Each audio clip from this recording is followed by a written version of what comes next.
My name is Ty Scott King, and my first poem is Queens. Since the beginning of time, we have been queens, powerful enough to birth nations and build empires.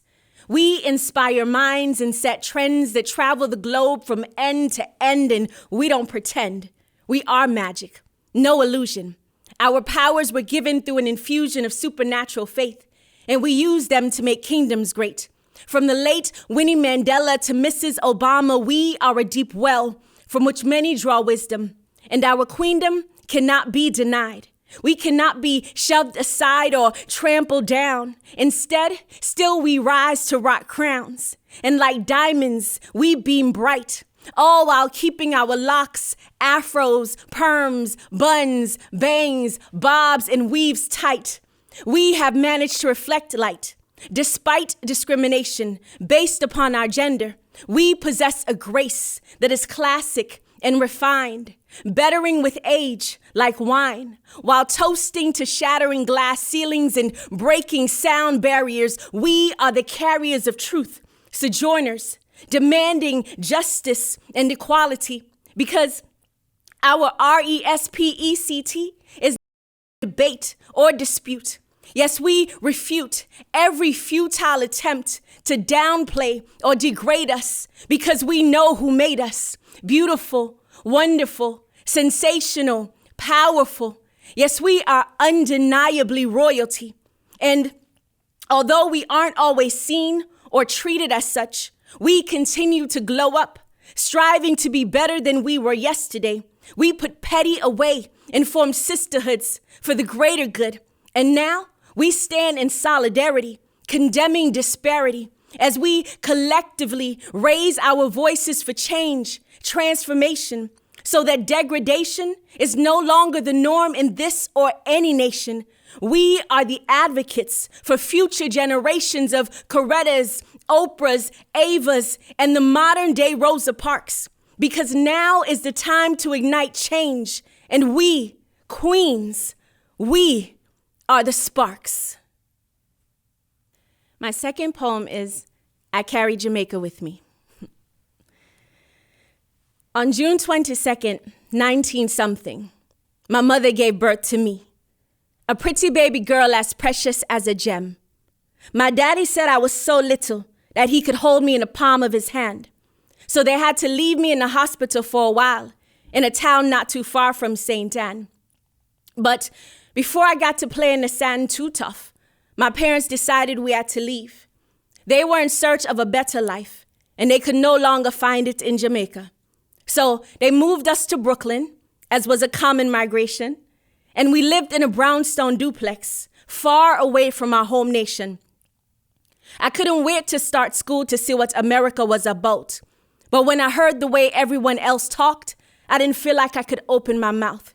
You see, it wasn't that I wasn't proud of being an island child. It was just that even at that age, I knew I had to fit the profile and walk in the single file line where everyone talks the same and follow the signs to the American dream, which they said would carve out our claims to fame. I didn't know then from where my feelings came, but I later found out that this country was designed from its conception to make everyone the same. They call it assimilation or melting into the pot. But to me, the pressure under that fire was just too hot. See, it's not that America hasn't given me a lot. I thank God for the stars and stripes. But don't make me check my culture at the immigration table, because this land is not exactly the way they portray it in the fables.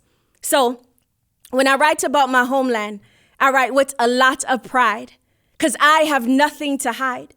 The island of my birth is one of the most precious on earth, where some of the finest men and women are grown. So when I ask you, what you know about the island with its luscious mango trees? What you know about the island with its year-round tropical breeze? What you know about the island where Bob Marley was free and no woman did cry? You can't hear me? What you know about the place we represent for the human race, with all type of colors, cultures, and nationalities roll up in a one?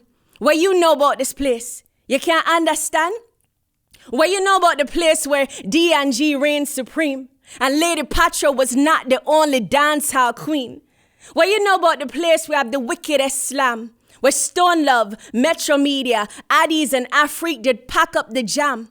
What you know about the place where Dunsborough Falls run wild? What you know about this place? You unconscious child? You think that all it is a place full up of some good-looking, patty-cooking, oxtail, curry goat, and jerk chicken-eating folk? Come now. What you know about the island?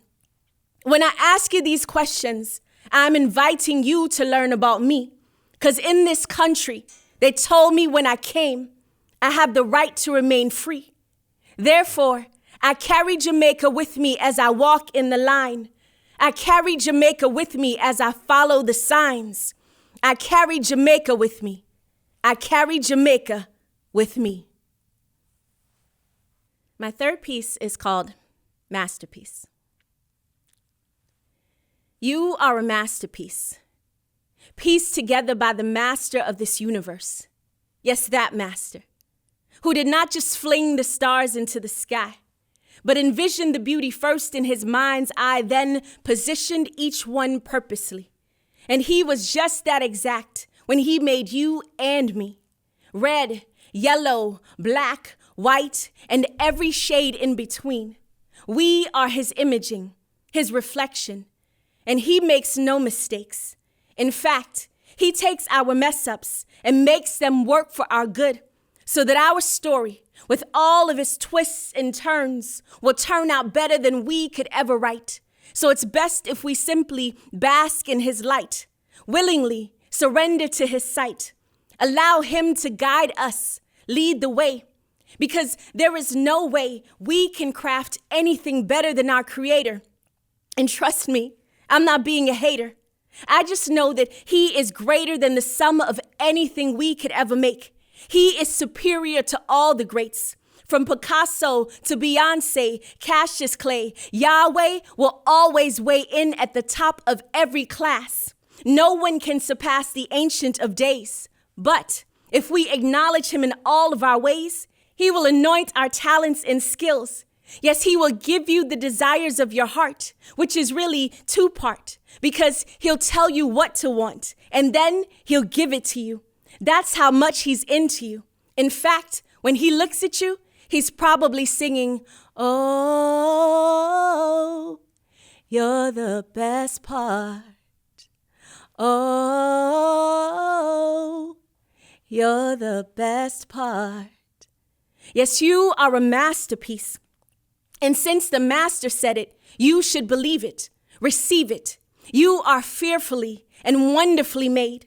By the same voice that spoke and made the oceans, the mountains, the moon, and the sun.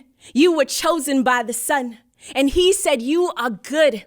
And he didn't base that on what hood you're from or who your mama and daddy be. See, you are uniquely fly, like a million birds in the sky. And he never wonders why he made you. In fact, you are more magnificent than the 7 wonders of this world. The Taj Mahal, the Great Wall of China, the Colosseum in Rome, Machu Picchu, Petra, Chichen Itza. Not even the Christ the Redeemer statue has anything on you. Let that sink in. Marinate. You are great. A divine design from the most brilliant mind that will ever exist. You are the masterpiece of the most prolific artist of every generation that has ever been and ever will be. You are a reflection of the Almighty. And just in case no one has ever told you this, we are his canvases, and he will only paint the most beautiful versions of us, who were dipped in the red that dripped from the cross upon which his son hung for all to see. Your very existence is a testimony, and our names are etched in Christ's palms like a gallery that he looks at and adores constantly. Yes, you, me, we are his exhibits. His paint, it's splattered in our hearts, for we are, by far, God's finest works of art. My name is Ty Scott King. I like to tell people like Coretta. I started writing poetry when I was 8 years old. And when I got to my 20s, I started going to open mics. So shout out to the Poetry Lounge. And that's where I really got my start on the stage and did poetry for many years, started traveling, doing poetry slams around the country, and then moved to Atlanta and started rapping. And so over the years, the poetry and the hip hop have just fused. And so I get the opportunity to do both of those things as my artistry. What I love about poetry, spoken word, is the rawness of it. When people come to a space and they are under these lights, for some reason, it's like it's mesmerizing. They just tell you everything that's in their soul. And I just love the authenticity of poetry. It's the realest art form I've ever been able to navigate in, and I just appreciate the fact that I get to do this. I'm grateful. For me, I want to encourage people that your gifts can make room for you. A lot of times we feel like, oh, I can't really do anything. I just have this little gift or this little thing. It doesn't mean anything. Oh, I can draw a little bit. It's not that great. But I think we do ourselves a disservice when we discount or lower the gifts, the natural gifts that are in us. So I feel like, whatever is in you to do, go for it, do it with a passion, and you never know what doors can open from that.